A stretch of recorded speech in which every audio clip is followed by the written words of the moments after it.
여러분 안녕하십니까? 문재인 주사파 정권 5년 동안 문재인이가 북괴 김정은, 김여정 수석 대변인 역할을 얼마나 잘 수행을 했습니까?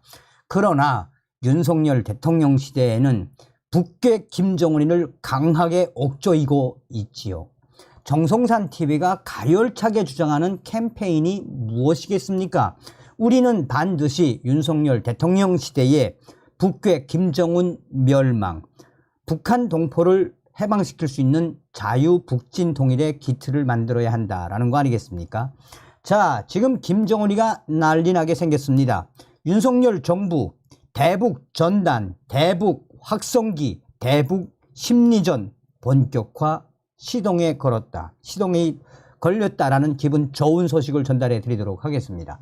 정성산 TV 좋아요, 구독, 알림은 큰 힘이 되겠습니다.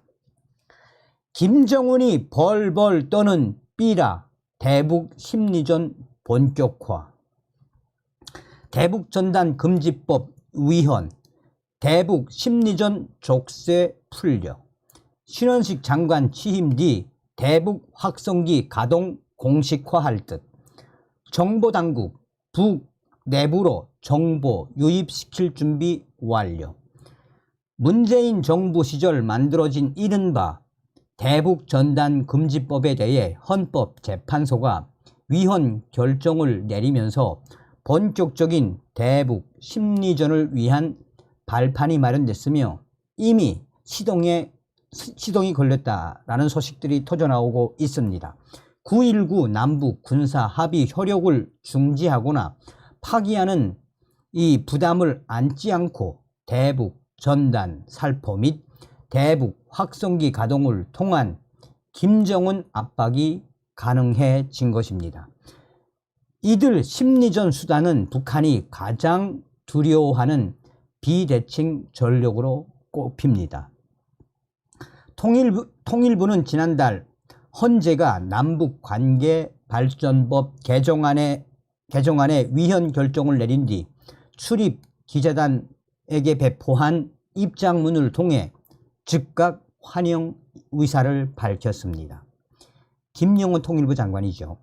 통일부는 지난 문재인 정부는 남북관계발전법을 졸속으로 개정했다라며 헌재 판결은 우리 국민의 표현의 자유가 과도하게 제한되고 북한 주민들의 알 권리도 침해되고 있다는 것을 분명하게 보여준다라고 말했습니다.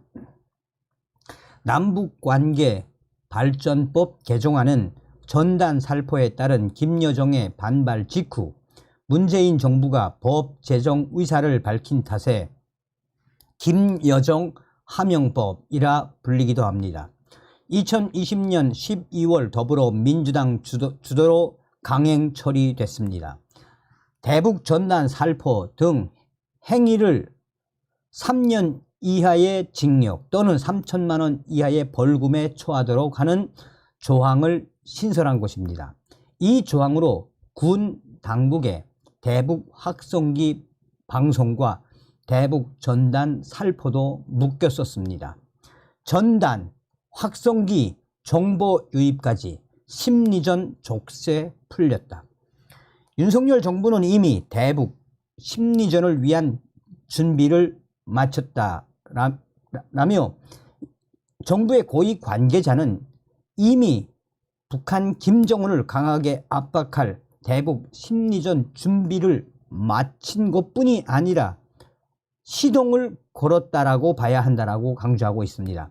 주요 계기는 지난해 12월 북한 김정은의 무인기 도발로 당시 윤석열 대통령은 9.19 군사합의 효력 정지를 검토, 지시를 했으며 이후 통일부는 남북관계발전법과 연계된 남북합의서의 효력을 정지하면 그 자체로 대북전단 살포 행위와 대북 확성기 방송 재가동이 가능해진다는 결론을 내렸습니다.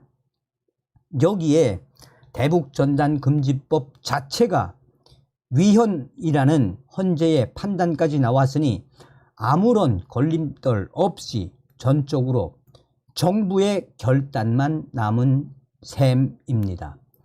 군 당국도 이미 충분한 대북 확성기 전력을 확보해둔 상태에서 대비 태세를 유지하고 있습니다.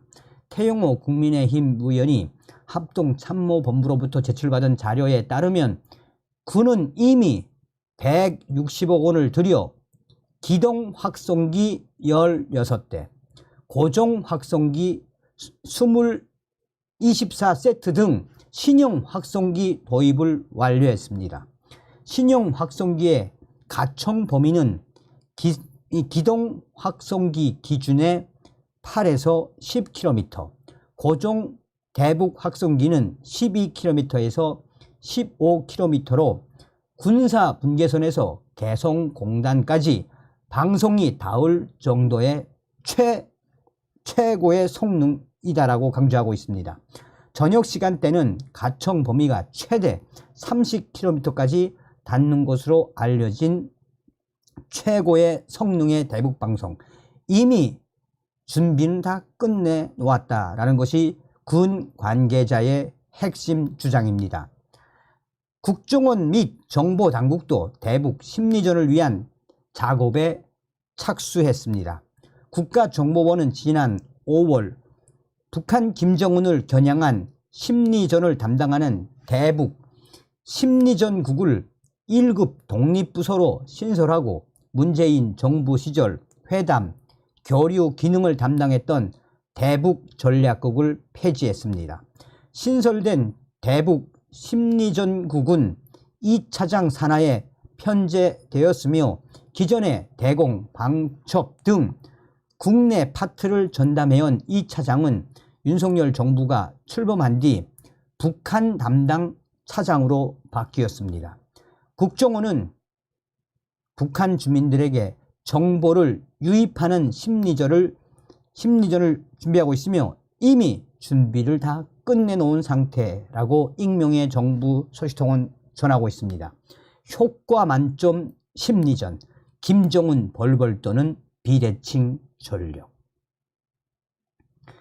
심리전은 북한을 상대로 우위를 점할 수 있는 비대칭 전력으로 꼽힙니다. 김정은의 목소리를 대변하는 김여정은 대북 전단 살포 때마다 너절한 삐라라며 격하게 반발하는 모습을 보이곤 했습니다. 윤석열 정부는 출범 직후부터 대북 전단 금지법은 위헌이라는 입장을 밝혀 사실상 민간의 전단 살포 행위를 허용해 왔습니다. 가장 최근에는 지난달 20일 밤 자유북한운동연합의 박상학 대표가 인천 강화도 일대에서 전단 20만 장과 USB 1000개, 소책자 200권을 북한으로 날려보냈습니다. 군 당국이 운용하는 확성기는 냉전시대의 유산이라 평가될 만큼 오래된 심리전 도구. 그러나 과거 북한이 우리의 확성기 방송에 얼마나 민감하게 반응했는지 되돌아보면 확실한 효과를 낼 수 있다는 것이 드러났습니다. 일례로 2015년 8월 목함 지뢰 사건이 발생하면서 정부는 확성기 재가동을 결정했습니다. 당시 북측은 확성기를 멈추지 않으면 전쟁이라고 위협하며 확성기를 향해 고사기관총까지 발사했지만 우리는 계속 가동했고 결국 북한은 지뢰 사건에 대한 유감을 표명했습니다. 정보 유입도 대북 심리전의 한 축입니다.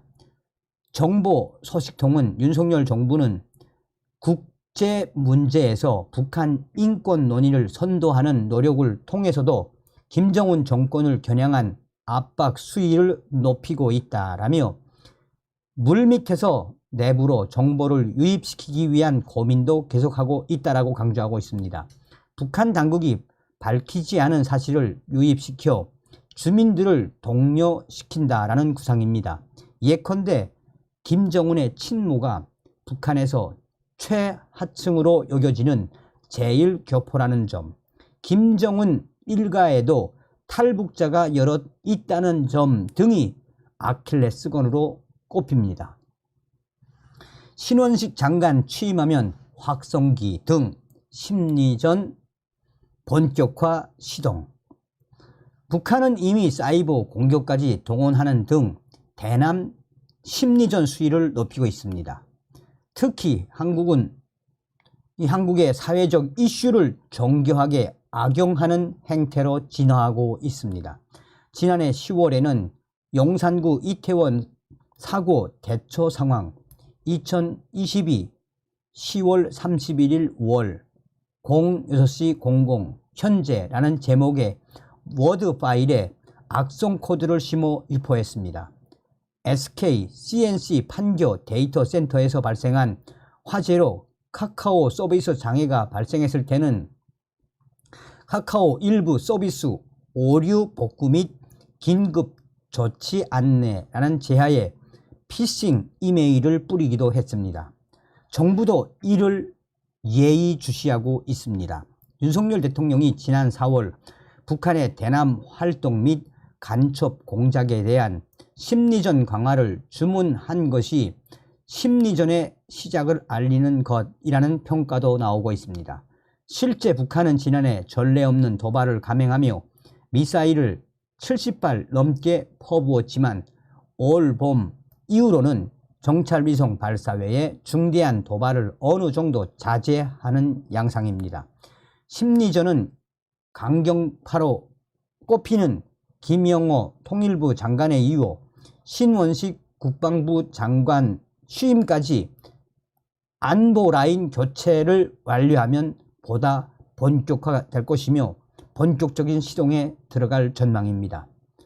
정부 관계자는 9.19 남북 군사합의 효력 정지를 검토했지만 우리가 먼저 파기하면 도발에 빌미를 줄 수 있다는 점에서 실익이 없다고 판단했다라며 이 관계자는 통일부는 이미 사실상 대북 전단 살포를 허용해오고 있지 않느냐라며 이처럼 국방부 장관 교체 작업이 끝나면 대북 확성기에 대해서도 언제든지 가동할 수 있다는 일종의 의사 표현이 이루어지거나 북한이 대륙간 탄도미사일, ICBM 등 선을 넘는 도발에 나설 경우 예고 없이 가동할 수도 있다라고 설명을 했습니다.